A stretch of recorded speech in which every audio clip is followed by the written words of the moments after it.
Hi, I'm Leah. Today I'm going to tell you my story. But before I continue, please like, share, and subscribe to hear more stories like this. It was never supposed to happen this way. I'd worked at Westside Medical for almost 8 years as a labor and delivery nurse. I loved my job, helping bring new life into the world. But I never imagined I'd be on the other side of that equation, with the worst person possible walking through the door. Leah, your patient in room 4 is asking for you, Sophia said, poking her head into the break room where I was scarfing down a protein bar. At 7 months pregnant, I was constantly hungry. Thanks, Soph. I'll be right there. I tossed the wrapper and adjusted my scrubs over my growing belly. You sure you should still be working? You look exhausted. I'm fine. James wants me to start my leave early, but I'd go crazy sitting at home. How is James, anyway? Still freaking out about becoming a dad? He bought 3 different baby first aid kits yesterday. I laughed. Nothing like Marcus was. Sophia's face darkened. Have you heard anything from the jerk lately?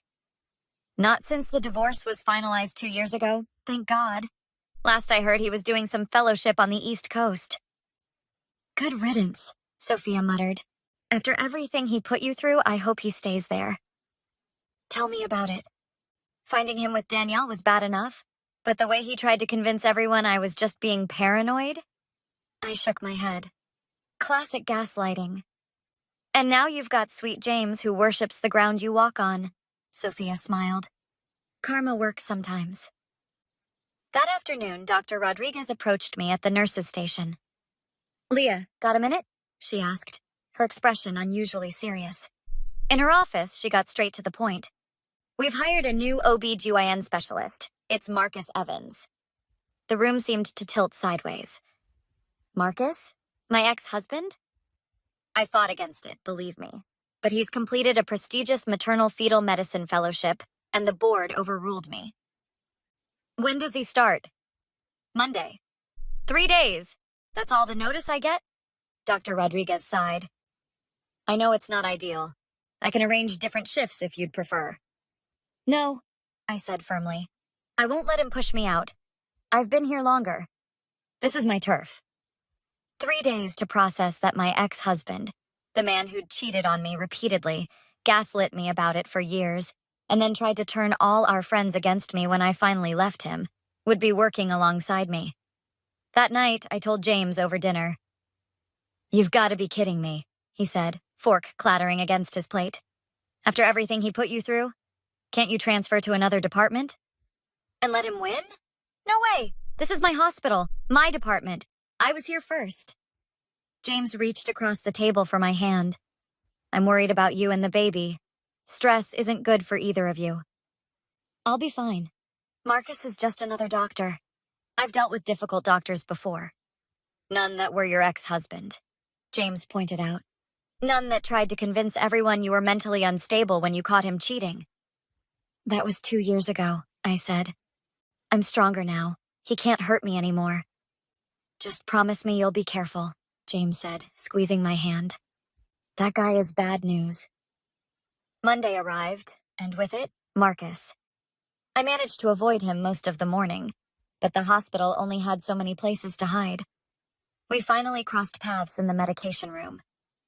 Leah. His voice was exactly as I remembered it. I was wondering when we'd run into each other. I kept my eyes on the medication I was preparing. Dr. Evans? Really? We were married for 4 years and that's all I get? I finally looked at him. He hadn't changed much. Still handsome in that polished way. Still with the smile that didn't quite reach his eyes. What do you want me to say? Welcome to Westside? How about, it's good to see you? I laughed, the sound sharp. We both know that would be a lie. Why are you here, Marcus? Best maternal fetal medicine program in the state. His eyes dropped to my belly. Though your circumstances have changed. Congratulations, by the way. Thank you, I said stiffly. Who's the lucky guy? None of your business. Fair enough, he said, leaning against the counter. Look, Leah, I know our history is complicated. But we're colleagues now. I hope we can be professional. I've always been professional, I replied, Even when I found Danielle's earring in our bed. His jaw tightened. Ancient history. Is it? Because Danielle works here too. Small world, isn't it? Look, I didn't come here to rehash the past, he said, pushing off the counter. I came here for the program. Right. And it's just a coincidence that I work here?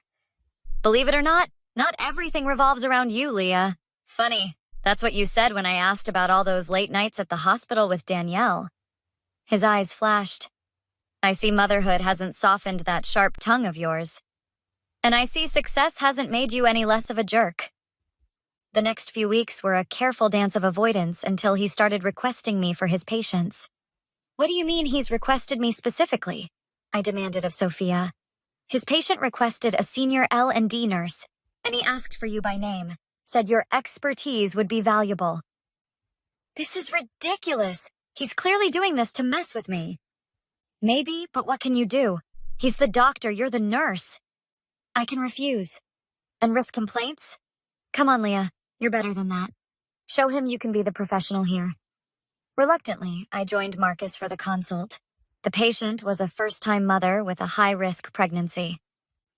Mrs. Chen, this is Nurse Leah Adams, one of our most experienced labor and delivery nurses. Marcus introduced me smoothly.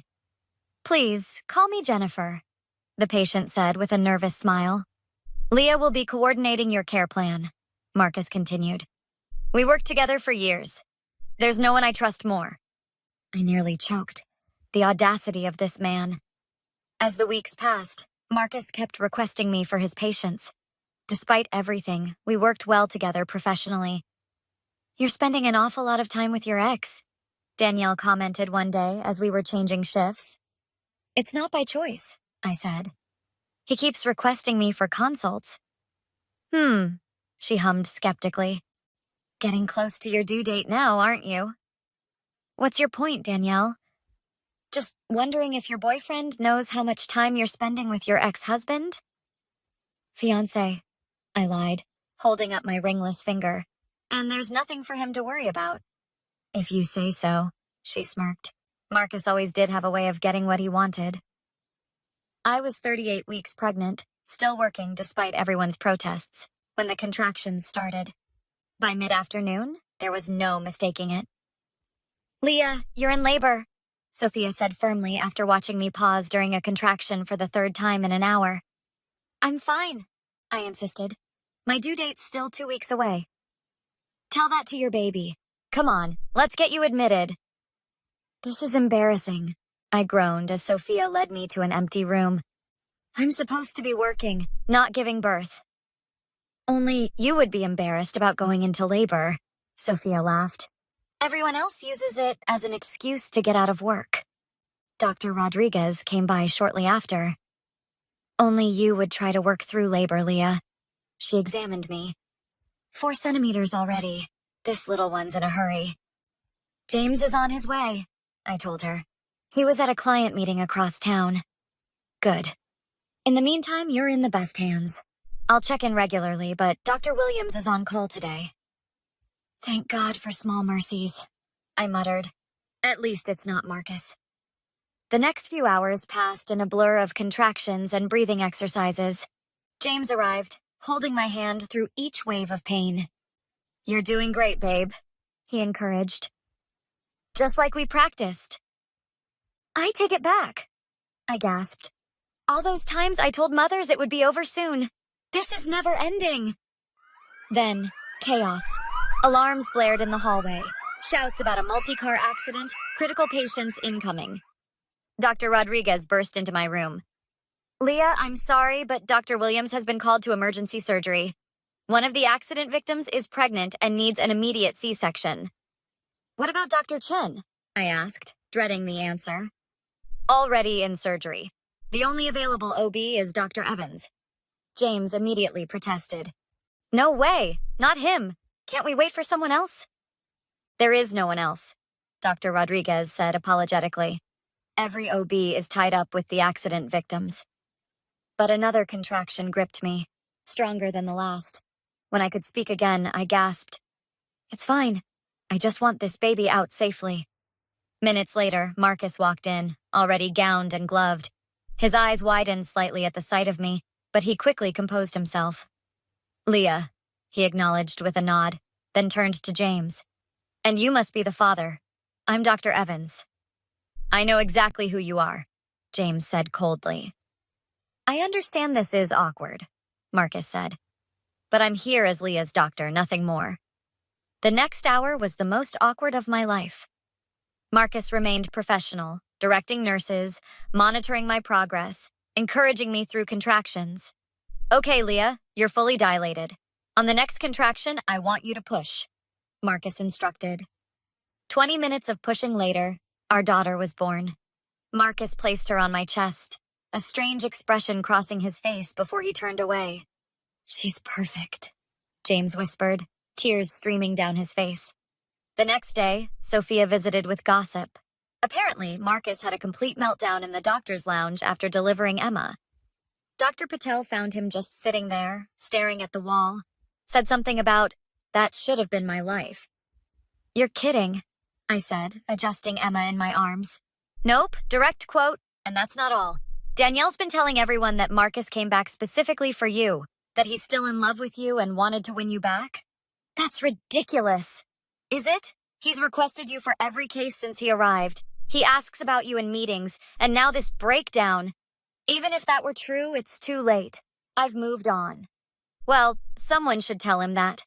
The way he looks at you sometimes, it's not just professional curiosity." During my maternity leave, strange things started happening. Flowers would arrive with no card. James received anonymous emails suggesting I was unhappy with him. When I returned to work, things escalated. Schedules would mysteriously change, putting Marcus and me on the same shifts. Patient charts I'd completed would have errors when reviewed later. "Someone's trying to make me look incompetent," I told Dr. Rodriguez. "Do you think it's Marcus?" she asked, concern in her voice. "Who else would it be? This started right after I came back from leave." Then Sophia overheard Danielle and Marcus talking in an empty patient room. "Are you sure this is going to work?" Danielle asked. "Trust me," Marcus replied. "Once her reputation here is damaged enough, she'll have no choice but to accept my help. I'm a respected specialist now. I can save her career. And if she doesn't? Then I'll make sure she can't work in maternal medicine in this state again." With Dr. Rodriguez's help, we set a trap. We created a fake patient file with specific care instructions.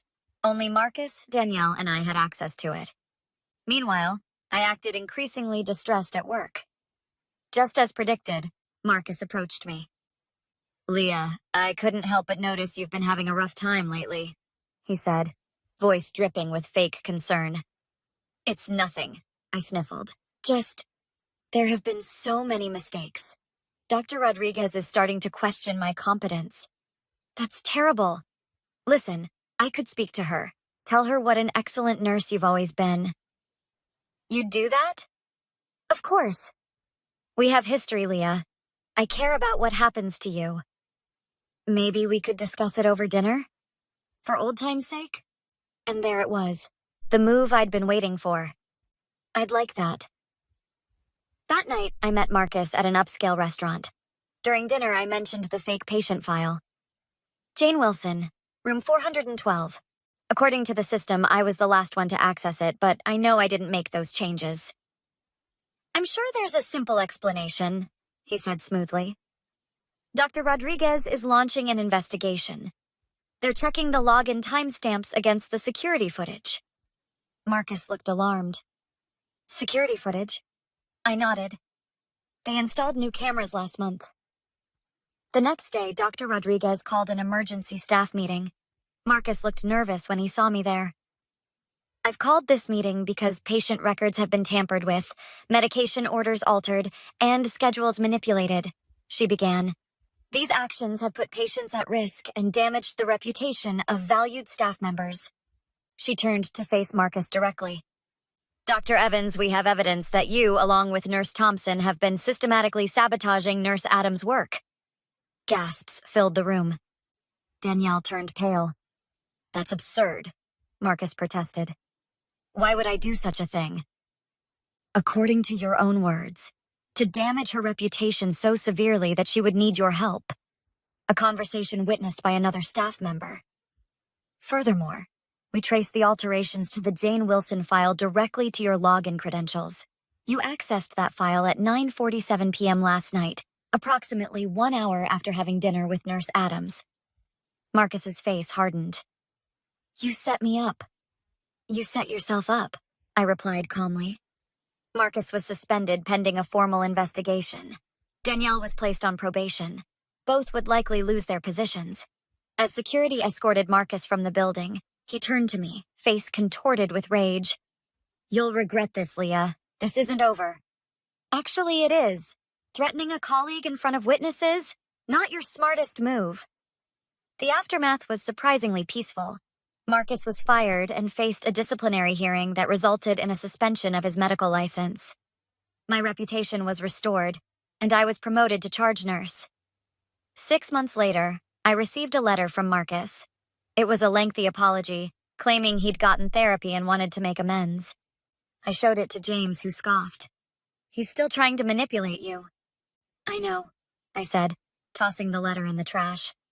But it doesn't matter anymore. He has no power over me. That night, as I rocked Emma to sleep, I thought about the strange journey that had brought me here. Marcus had tried to destroy me twice, and twice I'd emerged stronger. Sometimes the best revenge isn't elaborate schemes or public humiliation. It's simply living well, on your own terms, surrounded by people who truly love you. So, what about you? Have you ever had to deal with someone who kept trying to manipulate their way back into your life? Would you have confronted them directly, or set a trap like I did?